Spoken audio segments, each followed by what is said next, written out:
My name is Dr. Davy Naugle, and I'm Professor of Philosophy at Dallas Baptist University. This is the first of a series of videos on the subject of worldviews, based on the text, The Universe Next Door, a basic worldview catalog written by Dr. James Sire. Dr. Sire's book has enjoyed remarkable publishing success. There are over 100,000 copies of this book in print. It's been translated into a number of languages and is widely used in colleges and universities across America in classes ranging from English literature to philosophy. In this particular book, Dr. Sire will introduce us to the concept of worldview in Chapter 1, and then in the next 8 chapters will tell us about 8 different worldviews that we will consider in this series. We will begin with Christian theism, followed by deism, naturalism, nihilism, existentialism, Eastern pantheistic monism, the New Age movement, and finally, postmodernism. We'll conclude our series by taking a look at the examined life. We begin in this installment by a look at Chapter 1 entitled A World of Difference. And Dr. Sire will explain to us exactly what a worldview is and how important they really are. Dr. Sire begins by comparing 2 poems that embody 2 different conceptions of the universe. The first poem is by Stephen Crane, and it conveys a naturalistic worldview. We read, "A man said to the universe, 'Sir, I exist.' 'However,' replied the universe, 'the fact has not created in me a sense of obligation.'" The second poem comes from the Old Testament, Psalm 8, and it conveys a theistic conception of the universe. In Psalm 8, we read these words, "When I look at the heavens, the work of thy fingers, the moon and the stars which thou hast ordained, what is man that thou art mindful of him, and the son of man that thou dost care for him? Yet thou hast made him just a little bit lower than God, and dost crown him with glory and honor. Thou hast given him dominion over the works of thy hands. Thou hast put all things under his feet, all sheep and oxen, and also the beasts of the field, and the birds of the air, and the fish of the sea, and whatever passes through the paths of the sea. O Lord, our Lord, how majestic is thy name in all the earth." In Crane's poem, we obviously see that the universe has no regard for the existence of human beings whatsoever. Our existence has not created in the universe a sense of obligation. On the other hand, Psalm 8 expresses to us how God is concerned about human beings and how he has placed the entire creation under the feet of all men and women. 2 totally different ways of seeing, 2 interpretations of reality, 2 worldviews. That's what Dr. Sire's book is all about. And in this chapter, we are going to take a look at what a worldview is. But before we actually define a worldview, we would like to try to understand the 4 purposes that Dr. Sire has in mind for the writing of this book. These are all found on page 15. His first purpose is this: to outline the basic worldviews that underlie the way we live in the Western world, the way we think about ourselves, other people, the natural world, and God, or ultimate reality. His first purpose, then, is simply to explain to us the basic worldviews that have dominated Western thought and culture. His second purpose is this: to trace historically how these worldviews have developed, from a breakdown in the theistic worldview, moving on to deism, naturalism, nihilism, existentialism, Eastern mysticism, the new consciousness of the New Age, and finally, postmodernism. So Dr. Sire not only wants to explain to us the content and substance of each of these worldviews, but also to show us how they have unfolded in the course and flow of Western history. His third purpose is to show us how a thing called postmodernism puts a twist on all of these worldviews. Postmodernism is a radically skeptical outlook. Any claims to truth, postmodernism flatly denies. According to postmodernism, no one worldview is any worse or any better, that is, any truer than any other. All worldviews, according to postmodernism, are reduced to kind of an equal standing, one before the other. So he will take a look at what postmodernism is and how it has affected our interpretations of the universe, the various worldviews that we'll be looking at in this book.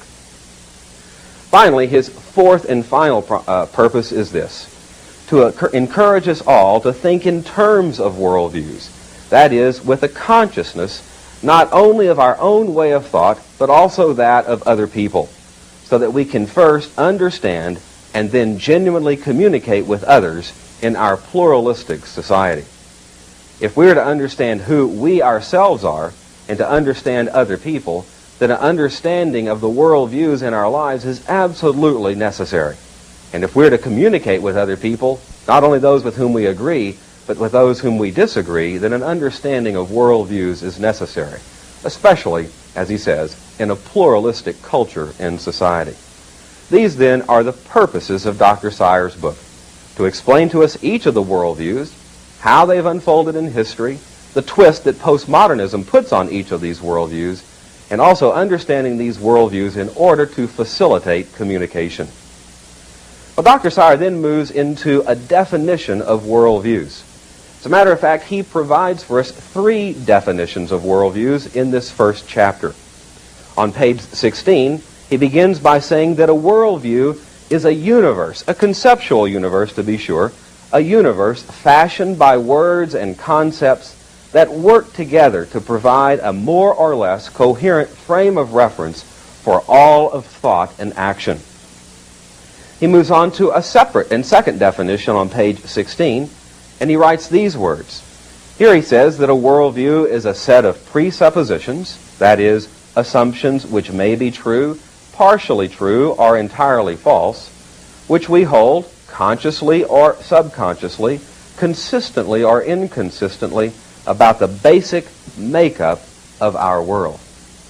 In the first definition, he says that a worldview provides for us a frame of reference. In this definition on page 16, he says that a worldview is a set of presuppositions or assumptions. And we can hold to those presuppositions and assumptions about the world and everything around us in a conscious or unconscious manner, in a consistent or in an inconsistent way. And finally, on page 17, he provides for us yet another definition of worldviews when he says that they are the rock-bottom answers to really life's biggest questions.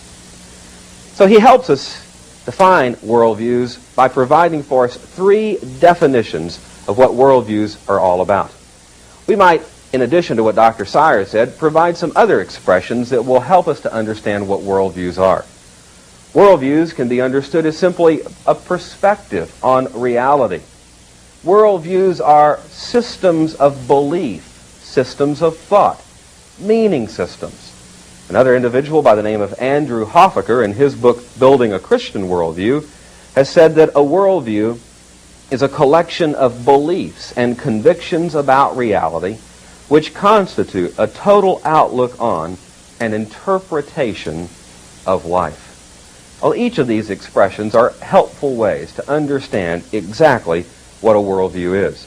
But perhaps an illustration would be useful as well. Someone has said that a worldview is like a pair of sunglasses. You put on a pair of sunglasses and they will color everything that you see.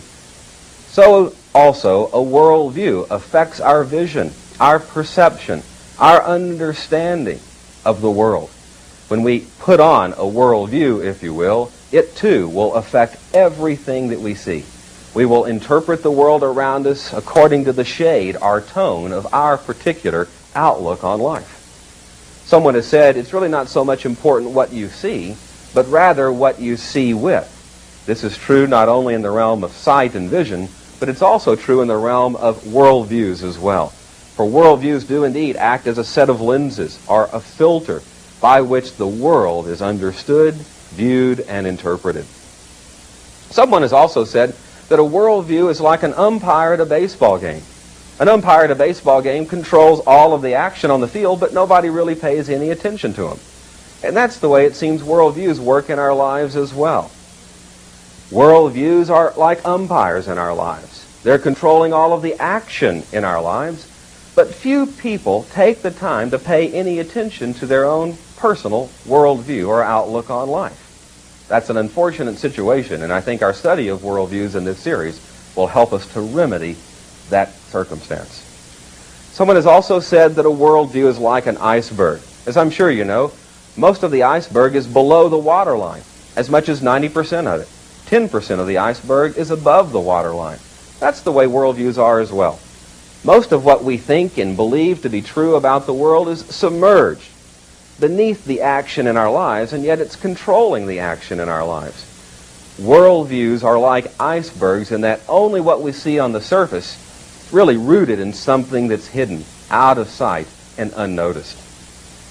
A worldview is something that provides guidance, like a road map or a set of instructions or directions. It can be compared perhaps to the top of a puzzle box. Probably when you were a child, you went to the dime store, bought a jigsaw puzzle, brought it home, set up your card table, opened up that box, and poured all those pieces of that puzzle onto that card table.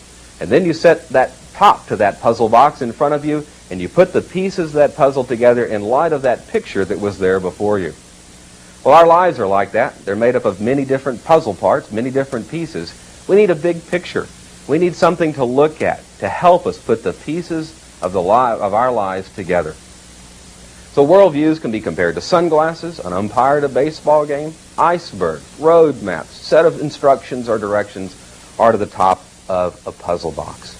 Indeed, worldviews are like an inner compass. They are a guidance system. They are a mental map of the universe. And they're one of the most significant concepts and constructs that we can think about because they answer life's biggest questions.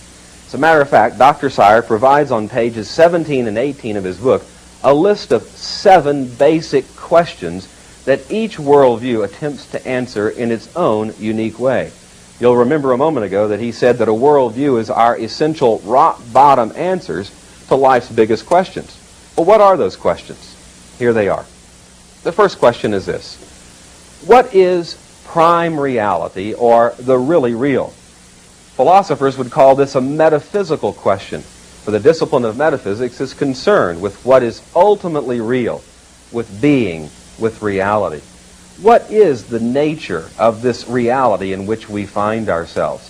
This is the first question, the question of reality. The second question has to do with the world. He phrases it in this fashion: what is the nature of external reality? That is, the world around us. Philosophers would call this the cosmological question. It's concerned about the origin, the nature, the structure, the purpose, and even the destiny of the cosmos, the universe, the world around us. This is the second worldview question that Dr. Sire presents before us. The third worldview question has to do with ourselves as human beings. What is a human being? I suppose we could call this the anthropological question, since it deals with mankind, humankind. It's a question that really has to do not so much with personal concerns, such as who am I as an individual, where I was born, or the family in which I grew up, or the work that I now do. No, this question is really concerned about what it means to be a person. What is the essence of a human being? What is the nature of human identity? The fourth question concerns death. This is a question that each and every one of us will ask ourselves at some point. What will happen to me when I die? What happens to a person at death? The fifth question is this: why is it possible to know anything at all? Philosophers would say this is a question about epistemology, for epistemology is the study of knowledge. How is it possible to know anything at all? What is the sources? What are the sources of our knowledge? Are the things that we know derived from reason and logic, or perhaps experience, maybe intuition? Perhaps we know because we are told what we should know by God in the form of revelation. How is it that we know what we know? The sixth question has to do with ethics. How do we know what is right and wrong? What is the source of our moral values? Where do they come from? How do they guide us in life? Are our moral values valuable? Are they good? Are they worth living for? The seventh and final question deals with history. What is the meaning of human history? This is the kind of question that not too many of us really ever think about. Rarely does someone examine the course of history and ask the question, what's it all about? But someone who is thinking in worldview terms will want to know what is the value and meaning, the ultimate purpose, the overarching goal of the historical process. 7 big worldview questions about reality, the nature of the world, human beings, death, knowledge, ethics and morality, and finally history. Other thinkers about worldviews have suggested 5 other questions that can be considered, 5 other questions that each worldview should answer well. These questions go like this. Where are we? The question of location. Who are we? The question of identity. Why are we? The question of purpose. What's gone wrong? The question of suffering and evil. And what's the remedy? The question about the solution to what's gone wrong, or the question about salvation. Big questions. Whether you go with Sire's 7 or these 5 that I've just mentioned, each and every worldview will do its very best to provide solid, cogent answers to these most significant human inquiries. Well, there's no doubt about the fact that worldviews are extremely important. As a matter of fact, they are important in at least 2 ways. Worldviews are one of the most important things about the world itself, about society, about the culture in which we live. As a matter of fact, if you look on the back cover to Dr. Sire's book, there you will find a quote from a man named Os Guinness. He says this, that to think intelligently today is to think worldviewishly, to come to terms with the mosaic of meaning systems that make up modern thinking. That's a very helpful quotation because he says if one is to think in an intelligent fashion, you must know something about worldviews. You must learn to think in a worldviewish fashion. And what he means by that is that we must understand, as he puts it, the different meaning systems, the multiple meaning systems that make up modern culture and society today, that make up modern thinking. If we're to understand why people think and do the things that they think and do, then we must understand their outlooks on life. Otherwise, we'll be forever confused in our complex world in which so many things don't make a whole lot of sense. But worldviews will help make sense about what's going on in the external world. As a matter of fact, this is why a knowledge of theism and deism and naturalism and nihilism and existentialism and Eastern pantheistic monism, the New Age movement and postmodernism will help you to understand what's going on in the broader world and what we now call the global village. But worldviews are important not only in reference to the world itself, but also in reference to ourselves as human beings. Matter of fact, Dr. Sire believes, and he says this on page 10 of his book, he says that I am convinced that for any of us to be fully conscious intellectually, we should not only be able to detect the worldviews of others, but be aware of our own, why it is ours, and why, in light of so many options, we think it is true. So he believes that in order to be alert, to be awake, to be conscious in an intellectual or a mental way, we must know 2 things. First of all, the worldviews of others, but second of all, and yet perhaps most importantly, our own worldview. What our worldview is, and why, in light of so many different options that are out there, why we have selected, chosen, and committed ourselves to one particular worldview over all others, why we think it's superior to the alternatives. And he believes that this will really facilitate a way of becoming more conscious intellectually and having and fostering greater self-knowledge. As a matter of fact, he makes that point on page 16 as well. He says that to discover one's own worldview is a significant step toward self-awareness, self-knowledge, and self-understanding. You know, these phrases from Dr. Sire remind me of the ancient Delphic oracle, which instructed ancient Greeks to know themselves. It also reminds me of an important expression from Socrates, who said that the unexamined life is not worth living. Socrates was one of the first philosophers, and he believed that unless people took some time to take a look at themselves, to understand their belief systems, to look at their convictions, to criticize them if necessary, and to discard them and to appropriate new ones, that this was very important to living a full, rich, and complete life. The unexamined life is not worth living. He must have meant that the examined life is indeed a life that is worth living. And Dr. Sire believes that a look at worldviews is one of the best ways to know ourselves and to examine our lives. They are indeed. To discover one's own worldview is a way to enhance self-knowledge, self-understanding, and self-awareness. Dr. Sire mentions Molière's The Bourgeois Gentleman. A character in this particular novel makes the startling discovery that he had been speaking prose for 40 years, yet without knowing it. You know, it's possible that we might have been living according to a particular worldview for a good number of years as well, and yet without knowing it. It's probably much more important, however, to discover your own worldview rather than simply to discover the fact that you've been speaking prose. So Dr. Sire commends to us this quest for self-discovery through the discovery of one's own worldview outlook. Certainly, indeed, worldviews is one of the most important things, not only about the world, but about ourselves. As a matter of fact, another thinker by the name of G.K. Chesterton, in his book Heretics, said this: he believed that the most practical and important thing about a man is still his view of the universe. He went on to say, we think the question is not whether one's view of the universe affects matters, but whether, in the long run, anything else affects them. A man by the name of Richard Weaver wrote an important book entitled Ideas Have Consequences.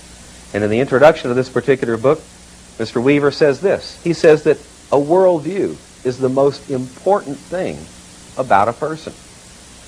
Dr. Arthur Holmes, former professor of philosophy at Wheaton College in Wheaton, Illinois, in his book, The Contours of a Worldview, recognized how important worldviews were to human beings.